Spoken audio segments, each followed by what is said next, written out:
আসসালামু আলাইকুম। MS Excel 2010 টিউটোরিয়ালে এই পূর্বে আমরা ডেট এন্ড টাইম নিয়ে বিস্তারিত আলোচনা করার চেষ্টা করব। তো চলুন তাহলে কথা নিয়ে বলে শুরু করা যাক।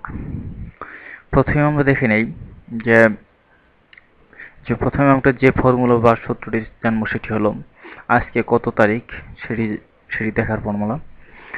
তো সেটি দেখার জন্য আমাদেরকে যে ফাংশন বা ফর্মুলাটি লিখতে হবে সেটি হলো প্রথমে ইকুয়াল চিহ্ন দিতে হবে, তারপর T O D A Y today today দেওয়ার পর ফার্স্ট ব্র্যাকেট এবং সেকেন্ড ব্র্যাকেট দিয়ে ক্লোজ দেওয়ার পর এন্টার দিলেই আজকে আপনার কত তারিখ সেটি দেখিয়ে দেবে। তো এখন আমরা চাচ্ছি আজকে কি কয় তারিখ এবং এখন সময় কত সেটি সহ দেখাবে। সেটি দেখার জন্য আপনাকে যে কাজটি করতে হবে সেটি হলো প্রথমে কিভাবে ইকুয়াল টু, তারপর এখানে যেহেতু আমরা আগে দিয়েছিলাম টুডে, এখন আমরা দিব now, N O W, now. Now first bracket second bracket first bracket close এবং এন্টার। তাহলে এখানে আমাকে তারিখ এবং সময় দুটি জিনিসই দেখাচ্ছে। এখন আমরা ধরে নেই যে আপনি চাচ্ছেন দুটি ডেটের মধ্যে বা তারিখের মধ্যে আপনি কত দিন বা কত মাস বা কত বছর পার্থক্য আছে সেটি বের করবেন বা আপনার বয়স বের করবেন। তো সেটি কীভাবে করবেন? তো আপনি যদি না পারেন তাহলে আমি দেখিয়ে দিচ্ছি। প্রথমে আপনাকে যে কাজটি করতে হবে, যে দুটি ডেটের মধ্যে আপনি পার্থক্য বের করবেন সেই দুটি ডেট আপনি লিখিয়ে ফেলবেন প্রথমে। তো আমি চাচ্ছি ধরে নিলাম, আরেকটি কথা, আপনাকে অবশ্যই আপনার মাসের সংখ্যাটি অবশ্যই আগে আমরা যেমন ধরে নিই এইভাবে লিখি যে দিন, মাস এবং বছর যে ফরম্যাটে লিখি, এখানে ঠিক সেই ফরম্যাটে ওখানে এখানে হবে মাস, মান্থ, ডে এবং ইয়ার, ঠিক এই ফরম্যাটে লিখতে। তাহলে আমার মান্থ আগে, ডে তারপর এবং ইয়ার সর্বশেষ। তাহলে আমরা লিখে ফেলি, ধরে নিলাম মান্থ 12, তারপর স্ল্যাশ ডে 15 and year 1995। তো আমরা এই দুটি ডেটের মধ্যে আমরা পার্থক্য পরিমাপ করব। তো পার্থক্য পরিমাপ করার জন্য আপনাকে যে কাজটি করতে হবে সেটি হলো আপনাকে একটি ফাংশন ব্যবহার করতে হবে। ফাংশন বা ফর্মুলাটি হলো ডেটেড আইএফ। তাহলে আমরা লিখে বলি equal to D A T E D dated এবং if first bracket.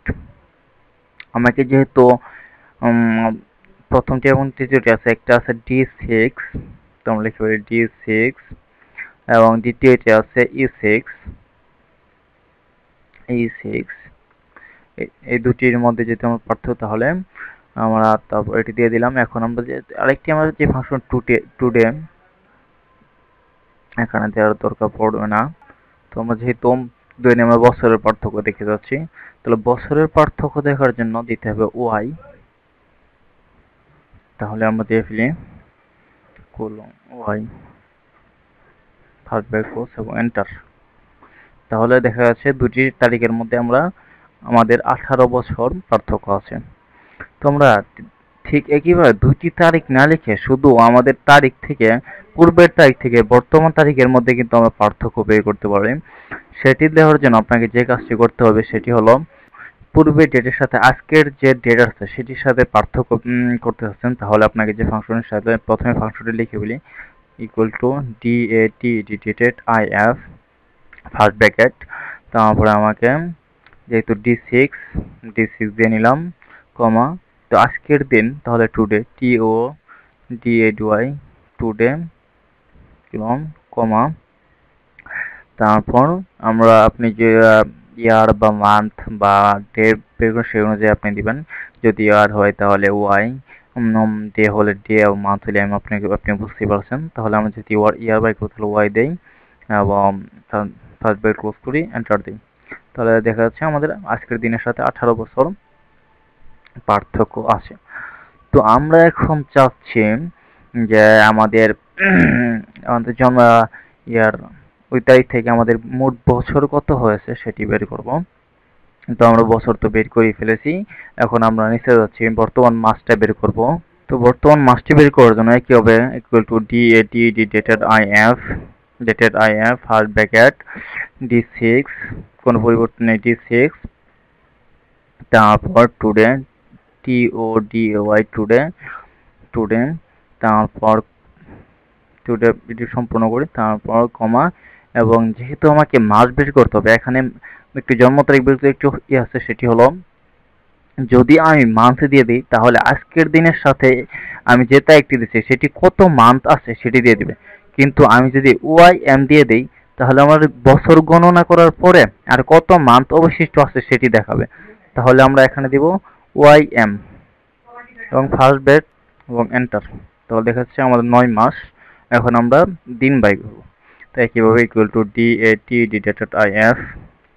First bracket D6 comma today function TA today comma, তারপর যেহেতু আমরা দিন বাই করবো সেটাই আপনাদের যে কথাটি বলেছিলাম, যদি আমরা শুধু ডি দিয়ে দেই তাহলে দুটি ডেটের মধ্যে কতগুলো দিন আছে সেটি দেখাবে। তাহলে আমরা এখানে যেহেতু এখানে আমরা দিতে হবে এমডি, মানে আমাকে মাস, ইয়ার এবং মাস নেওয়ার পর আমার কত দিন অবশিষ্ট আছে সেটি দেখাবে। তাহলে আমরা এমডি দিব, MD first bracket close enter.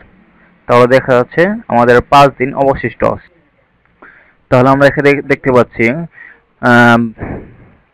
December মাসের 1995 সাল ডিসেম্বর মাসের 15 তারিখ থেকে আমাদের আজকের তারিখ পর্যন্ত বা 9/20/2014 তারিখ পর্যন্ত আমাদের যে বয়সটি আছে সেটি হলো 18 বছর 9 মাস এবং 5 দিন। তো এখন আমরা চাচ্ছি যে আমাদের এই তারিখটিতে, আমাদের জন্ম তারিখটিতে যে কি বার ছিল সেটি বের করব। তো বারটি বের করার জন্য আপনাকে যে ফাংশনটি বের করতে হবে সেটি হলো ডে ফাংশন। তাহলে আমরা লিখে ফেলি সমান সমান DAY ডে, আপনাকে এখানে দিয়ে দিতে হবে D6 এবং ফার্স্ট ব্র্যাকেট ক্লোজ এন্টার। এখানে আমাকে এটি আসছে 15 তারিখ আসছে। 15 তারিখে আপনাকে একটু ফরম্যাট করে নিতে হবে যে 15 তারিখ কী বার ছিল। সেই জন্য আপনাকে 15 তারিখ উপর রাইট ক্লিক করে ফরম্যাট সেলে ক্লিক করতে হবে। ফরম্যাট সেলে ক্লিক করবো, সরাসরি আমরা একদম নিচে কাস্টমার চলে যাব। কাস্টমারে চলে যাওয়ার পরে এখানে আপনার যে টাইপ আছে, এখানে জেনারেল লেখা আছে, এখানে ক্লিক করবো। এখানে জেনারেল লেখাটি ডিলিট করে দিই। দিয়ে আমরা যদি 3টা ডি দেই তাহলে নর্মালি আপনাদের প্রথম 3টা অক্ষর দেখা দিবে সেই বারটির, আর যদি 4টা ডি দেই তাহলে সম্পূর্ণ লেখারই আপনার সেই বার দেখাবে। তাহলে ওকে দিই, তাহলে আমাকে দেখাচ্ছে আমার 15 তারিখে বারটি ছিল সানডে। তো ডেট এন্ড টাইম নিয়ে তাহলে আজকে এই পর্যন্তই। আল্লাহ হাফেজ।